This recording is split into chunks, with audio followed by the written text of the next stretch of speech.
I'm going to start this video with a simple question. Has anyone in your life been affected by cancer? I'm reasonably certain that the answer, for absolutely everyone watching, is yes. Cancer is the cause of 12.5% of all deaths worldwide. In the USA alone, it kills almost 600,000 people a year. It takes children, young people starting careers and family, and it takes the mature and elderly. It can affect our mothers, our fathers, our grandparents, siblings, cousins, friends, our children, our teachers, mentors, and even our heroes. If your loved one was presented with a diagnosis of cancer, particularly an aggressive or advanced cancer, no doubt you immediately wanted to know what could be done. Into this emotional maelstrom comes a mixture of saints and frauds. The saints are those who have selflessly dedicated their lives to curing and treating cancer. The frauds are those who try to profit from desperation, from fear of loss. It's not always so easy to tell the two apart. I want to present the case of Dr. Stanislaw Burzynski in my home state of Texas. Dr. Burzynski owns and operates a private clinic that offers alternative cancer treatments and has been the source of some controversy. While there's a great deal I would like to talk about, from the point of view of my background as a cancer researcher, I want to present 3 red flags about the Burzynski clinic that you can confirm for yourself. If you, or someone you know, is considering a referral to the Burzynski clinic, I hope you'll review the content here first and take the time to ask some critical questions of the clinic operators. The decision is yours and yours alone. I only want to highlight 3 undisputed facts that would give me pause that I suggest you research on your own. Fact 1. The Burzynski Clinic have initiated 62 clinical trials of cancer compounds and only completed 1. Clinical trials are required for new drug approval in the U.S. They must pass through 4 phases. First, testing for safe dose, then effectiveness against a particular cancer, followed by a comparison of effectiveness versus existing therapies, and lastly into long-term monitoring of harmful effects.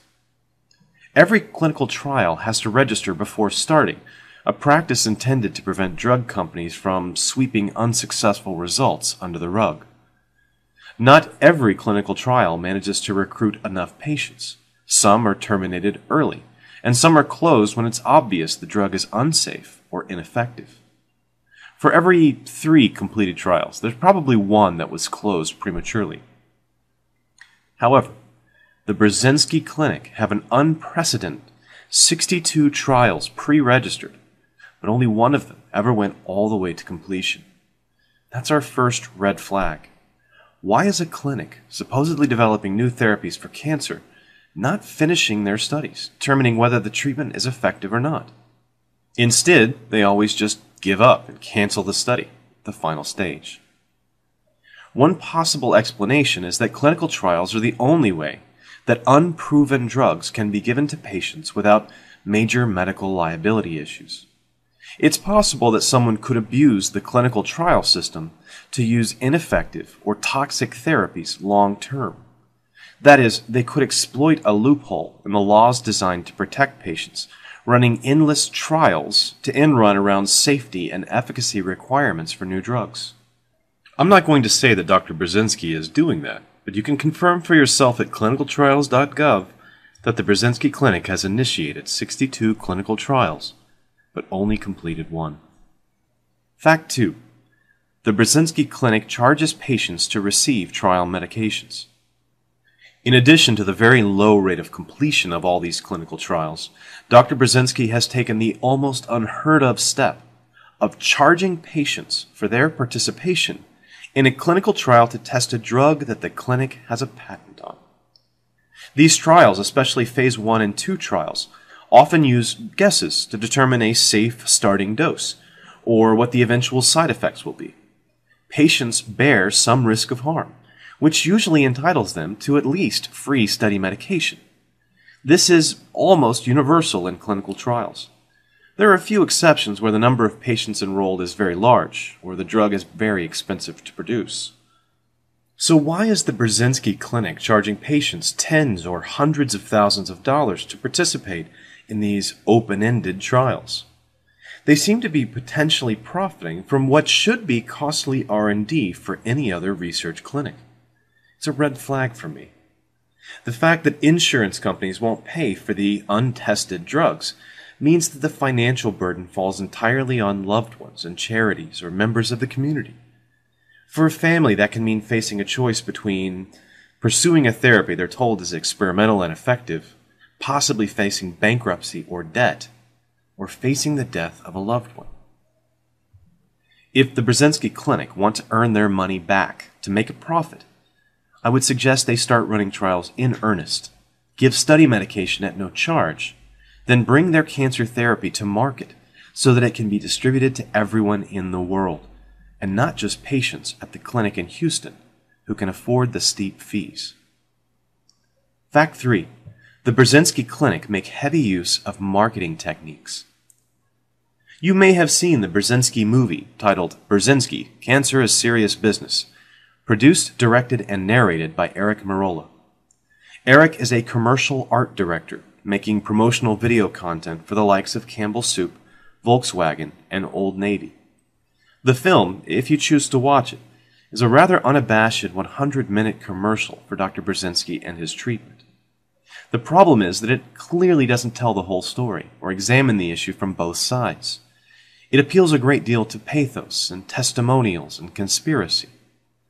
You'll also notice the use of meaningless marketing buzzwords. This is most notable in the use of the term gene-targeted. In science, this refers to the specific practice of introducing an agent which interacts in the cell with a single sequence of RNA or DNA, the gene or gene product most responsible for the progression of the cancer. Burzynski, on the other hand, has used the term as a way of describing his special therapy, since it causes the cell to make more or less of a gene product. Using his definition, aspirin, a banana, or walking outside on a sunny day are all gene-targeted therapies, since they all cause your body to produce more of one gene product or less of another. In addition to his participation in a promotional film made by a director who also makes commercials, Burzynski employs web marketers and social media agents. In the recent past, they've drawn criticism for their use of threats against blogs, videos, and commenters who were critical of the methods of this clinic in Houston. This even included attempts to silence a 17-year-old critic, an act which was later disavowed by the PR director after it gained public scrutiny, and email threats against one blogger's family that included a satellite photo of his house, including the address. I don't think these are the actions of an ethical workplace, but even more importantly, I don't think the marketing focus is consistent with a clinic selling a miraculous, if still unproven, treatment for cancer. Let's make this quite clear. If you had an amazing new breakthrough in cancer treatment, would you really need any marketing at all?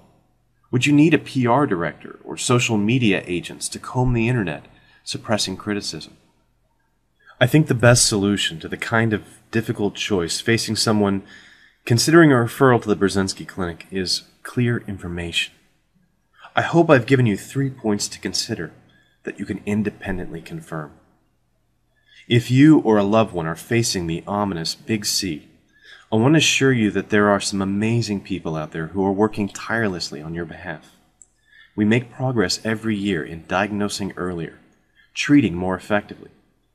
Hope does not go in vain, but don't allow that hope to blind you to people who would try to profit from your desperation. Thanks for watching. Every cell of each plant and animal contains genetic information coded onto the DNA molecules. The model